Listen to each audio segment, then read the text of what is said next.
नमस्कार. मी श्री वसंत ज्ञानदेव मोरे. माझ्या वसंत डी मोरे या यूट्यूब चॅनेलमध्ये आपले मनपूर्वक स्वागत करतो.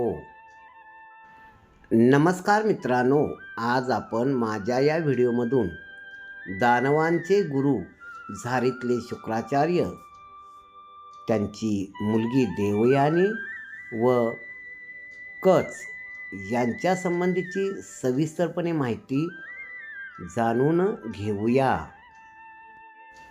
मित्रांनो, शुक्राचार्य हे दानवांचे गुरु का झाले याविषयी आपण पहिल्यांदा माहिती जाणून घेऊया. ज्यावेळी मी शिवपुराण वाचत होतो त्यात याबद्दल उल्लेख आला आहे तो असा पुढीलप्रमाणे. आपली ज्ञानसाधना पूर्ण करून बृहस्पती आणि शुक्राचार्य दोघेही स्वर्गात पोचले. त्यावेळी इंद्राने त्यांची परीक्षा घेतली. शुक्राचार्य वरचढ ठरूनही त्यांना डावलून इंद्राने बृहस्पती यांना देवगिरीचं मान दिला. देवाचे हे कपट आहे आणि त्यांनी भेदभाव दाखवला म्हणून क्रोधित होऊन शुक्राचार्य असुराकडे निघून गेले आणि त्यांनी दैत्यांना म्हणजेच असुरांना शिक्षण दिले आणि देवांना त्रस्त करून सोडले. तेव्हापासूनच ते म्हणजे शुक्राचार्य हे दानवाचे गुरु झाले. भृगपुत्र शुक्राचार्य यांची दैत्यगुरु कसे झाली या संदर्भातील कथा. श्रीराम हे गुरु आश्रमात गुरुकुलमध्ये विद्याग्रहण करीत होते. प्रभू रामचंद्र यांच्या मनात एक शंका आली. डोळ्यांनी आस्वाद घेत असलेले बाहेरील भौतिक सुख माणसांच्या अंतर्मनावर कसे पसरवले जाते याबद्दल मला एकदा दृष्टांत सांगाल का, असा प्रश्न ऋषी वशिष्ठ यांना विचारला. आपण मला दृष्टांताने समजावून सांगावे. यावर ऋषी वशिष्ठांनी श्रीरामाला शुक्राचार्याची कथा सांगितली. महर्षी भृगू शुक्राचार्यांचे पिता भृग ऋषी मंदार पर्वतावर तप करीत असता त्यांचा बुद्धिमान पुत्र शुक्र त्याची सेवा करीत असे. ज्ञान व अज्ञानाच्या सीमारेषेवर असलेला तरुण शुक्र वेगवेगळ्या कल्पना करीत आपला वेळ घालवित असे. एकदा भृग ऋषी समाधीस्थ असताना शुक्राची नजर आकाशमार्गे चाललेल्या एका अप्सरेकडे गेली. शुक्र देहाने जरी तिच्या मागून गेला नाही तरी तो मनाने तिच्यात गुंतला. डोळे मिटून तो मनोराज्यात गढून गेला. तिच्या मागून तो स्वर्गात पोचला. नंदनवनात हिंडला.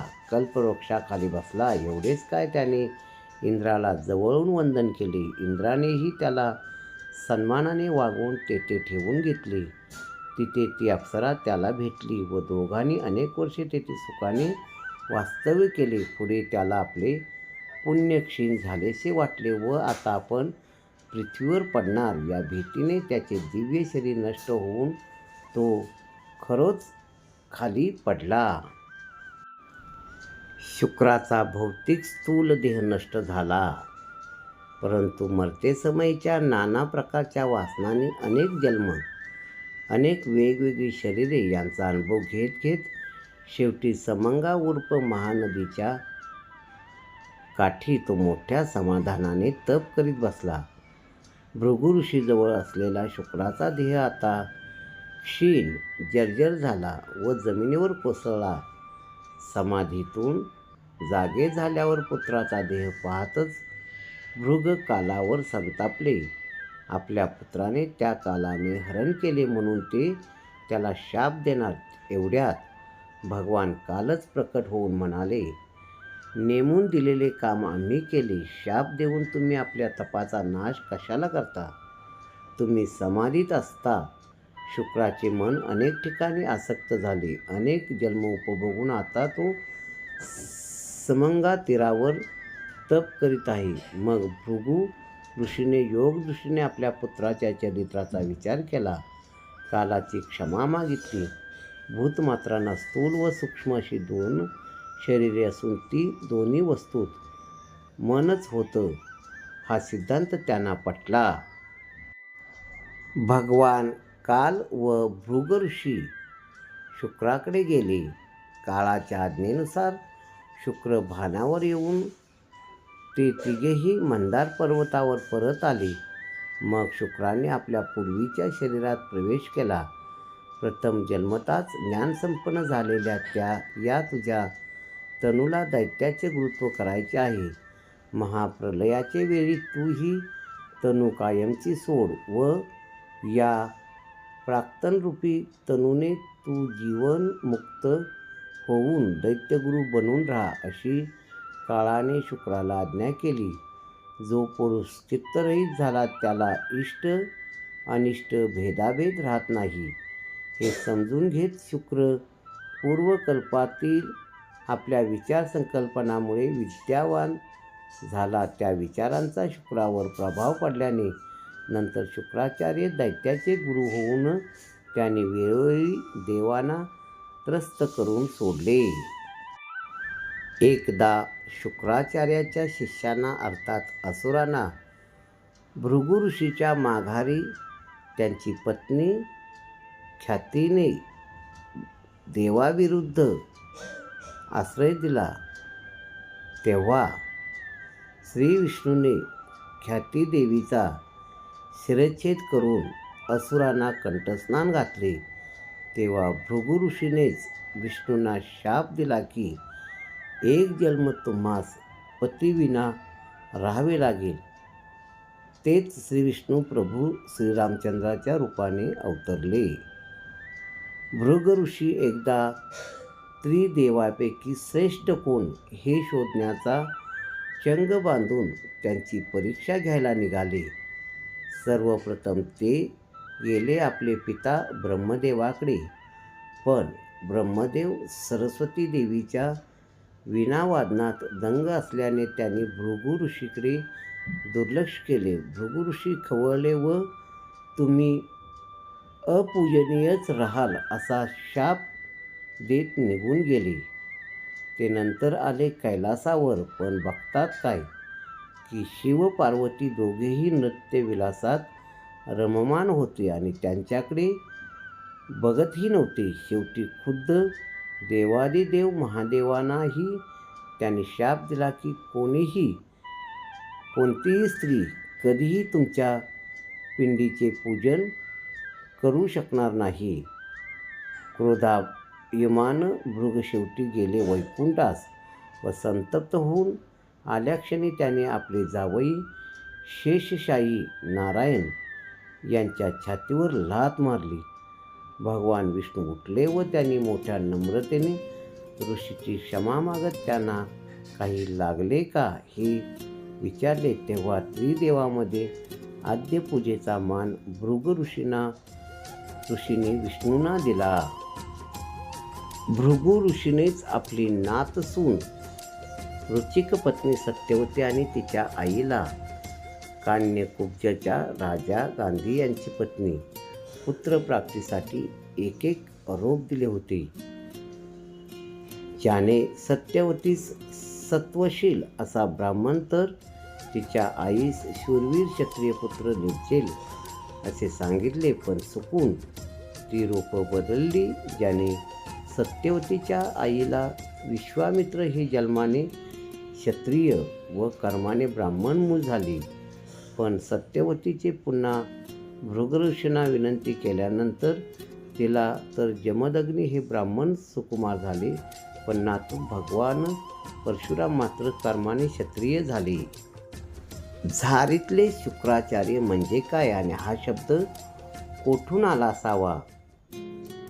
बळी नावाचा एक राजा यज्ञयाग करून एवढा पुण्यवान बनला होता की त्रिभुवन म्हणजे स्वर्ग, मृत्यू आणि पाताळ या तिन्ही लोकांवर तो राज्य करणार होता. म्हणजेच थोडक्यात इंद्राची जागा घेणार होता. म्हणूनच सर्व देवांनी मिळून श्री विष्णूंना विनंती केली की काही करून बळीराजांचा हा यज्ञ पूर्ण होण्याआधीच उपाय करा. तेव्हा श्री विष्णू बटू वामन रूप धारण करून त्याच्याकडे याचक म्हणून गेले. बटू म्हणजेच नुकतीच मुंज झालेला 8 ते 10 वर्षाचा मुलगा. त्याने बळीकडे 3 पावले भूमी मागितली. 3 पावले भूमीच का, असे बळीराजाने विचारता त्यानं सांगितलं, संध्या करायला बसण्या एवढी जेवढी भूमी लागेल तेवढी भूमी, ती स्वतःची असावी एवढ्याचसाठी. बळीराजाने ती लगेच देतो म्हणून मान्य केले, कारण त्यानं आत्तापर्यंत प्रत्येक याचक तृप्त केला होता अशी त्याची ख्याती होती. त्रिभुवनाचा राजा होऊ शकणाऱ्या बळीराजाला 3 पावलं भूमी म्हणजे अगदी सामान्य गोष्ट होती. मग वामनरूपी विष्णूंनी त्याला संकल्प सोडण्यास सांगितले. त्यासाठी त्यानं झारीतील पाणी सोडताना त्यातून पाणीच येईना. झारी म्हणजे तोटी असणारा छोटा तांब्या. तेथे उपस्थित असलेल्या दैत्यगुरु शुक्राचार्यांनी विष्णूला ओळखलं होतं. ते बळीराजाचा यज्ञ पूर्ण होऊ देणार नाहीत हे त्यांना समजलं, म्हणून त्यांनी बळीराजाला संकल्प सोडू नको असंही सांगितलं. पण बळीराजानं त्याचं म्हणणं ऐकलं नाही, कारण याचक संतुष्ट व्हावा असं त्यांचं व्रत होतं. म्हणून मग असा संकल्प पूर्ण होऊ नये म्हणून शुक्राचार्य सूक्ष्म रूप घेऊन झारीच्या तोंडाशी जाऊन बसले. म्हणजेच याचकाला तृप्त करणं या चांगल्या कामात त्यांनी अडथळा आणला. म्हणून तेव्हापासून चांगल्या कामात ऐनवेळी अडथळा आणणाऱ्या माणसाला झारीतला शुक्राचार्य असे म्हणतात. सर्व शिष्यामध्ये कच अत्यंत भक्तिभावाने गुरुची सेवा करीत असल्याने तो सर्वात लाडका शिष्य होता. ही गोष्ट इतर दानवांना सहन होत नसे, त्यामुळे त्यांनी द्वेषापोटी कचास 2 वेळा मारून टाकले होते. परंतु शुक्राचार्याने देवयानी नावाची कन्या होती व तिचे कचावर जीवापाड प्रेम होते. तिने कचास 2 वेळा वडिलांकडून संजीवनी मंत्राद्वारे जिवंत करून घेतले. दैत्यांना ते सहन झाले नाही, म्हणून त्यांनी 3ऱ्यांदा कचास मारून ठार करून त्यांची राख केली व ती राख गुरु शुक्राचार्य यांना दारूच्या गलासात मिसळून पाजली. कच दिसेना म्हणून देवयानीने परत आपल्या पित्याला कचाला जिवंत करण्याचा हट्ट धरला. परंतु शुक्राचार्याने तिला घडलेला सर्व प्रसंग सांगितला. त्यावेळी तिने पित्याला म्हणाली, तुम्ही मला मंत्र शिकवा, मी त्याने तुम्हाला जिवंत करेल. त्यावेळी पुत्री प्रेमासाठी शुक्राचार्याने तिला संजीवनी मंत्र शिकवला. त्याचवेळी पोटात असलेला कच ही ती विद्या शिकून घेतली. कच जिवंत होऊन शुक्राचार्याचे पोट फाडून बाहेर आला. शुक्राचार्य मृत पावले, परंतु देवयानीने संजीवनी मंत्राद्वारे पुन्हा त्यांना जिवंत केले. ही घटना मंदिराच्या सर्व संजीवनी पार येथे घडली असे मानले जाते. संजीवनी मंत्र हा गुरु शुक्राचार्य, देवयानी व कच यांनी ऐकल्यामुळे तो षटकर्णी झाला व लोप पावला. अशा तऱ्हेने या मंत्राचा प्रभाव शिल्लक न राहिल्यामुळे दैत्यांना पुन्हा पुन्हा जिवंत करण्याची शक्ती गुरु शुक्राचार्यामध्ये राहिली नाही. देवांचे कार्य साध्य झाल्याने कच मूळ देवलोकी जाण्यास निघाला. परंतु आश्रमात आल्यापासून देवयानीचे कचावर प्रेम जडल्यामुळे तिने त्यास विवाह करण्याची याचना केली. परंतु आपण दोघेही एकाच वडिलांच्या उदरातून बाहेर आल्याने आपले नाते गुरुबंधू भगिनीचे झाल्याने मी तुझ्याबरोबर विवाह करू शकत नाही असे त्याने सांगितले. या गोष्टीचा देवयानीला राग आला आणि देवयानीने कचास शाप दिला की तू जी विद्या प्राप्त करून चालला तिचा तुझ्यासह कुणालाही उपयोग होणार नाही. देवयानीची शापवाणी ऐकून कचानेही देवयानीस शाप दिला की तू ब्राह्मण कन्या असूनही तुझा विवाह ब्राह्मणपुत्राशी होणार नाही. पुढे ही शापवाणी खरी ठरली व तिचा विवाह क्षत्रिय कुळातील ययाती राजाशी झाला. कच आणि देवयानी यांच्या कथेत कच हा देवांचा गुरु बृहस्पतीचा पुत्र आहे, तर देवयानी ही असुरांची गुरु शुक्राचार्य यांची कन्या आहे. देवांना संजीवनी विद्या शिकवण्यासाठी इंद्राने कचाला शुक्राचार्याकडे पाठवले होते. कचाच्या प्रयत्नामुळे आणि देवयानीच्या मदतीमुळे तो ही विद्या शिकण्यात यशस्वी झाला. मात्र कचाने देवयानीच्या प्रेमाचा प्रस्ताव नाकारला, ज्यामुळे देवयानीने ययातीला तिच्या आणि कचाच्या प्रेमाच्या कथेबद्दल सांगितले. कच कौटुंबिक पार्श्वभूमी. देवाचे गुरु बृहस्पती आणि त्यांची पत्नी तारा यांचा पुत्र कच आहे. मिशन संजीवनी विद्या शिकवण्यासाठी शुक्राचार्याकडे इंद्राने पाठवण्यात आले. वैयक्तिक जीवन. देवयानीने त्याच्यावर प्रेम केले, पण त्याने तिचा प्रस्ताव स्वीकारला नाही. देवयानी कौटुंबिक पार्श्वभूमी. असुरांचे गुरु शुक्राचार्य आणि जयंती यांची कन्या देवयानी आहे. कचासोबतचे संबंध. शुक्राचार्याच्या आश्रमात असताना देवयानी कचाच्या प्रेमात पडली. जेव्हा कचाने तिला नकार दिला, तेव्हा तिने ययातीला तिच्या आणि कचाच्या प्रेमकथेबद्दल सांगितले. वैयक्तिक जीवन किंवा वैवाहिक जीवन.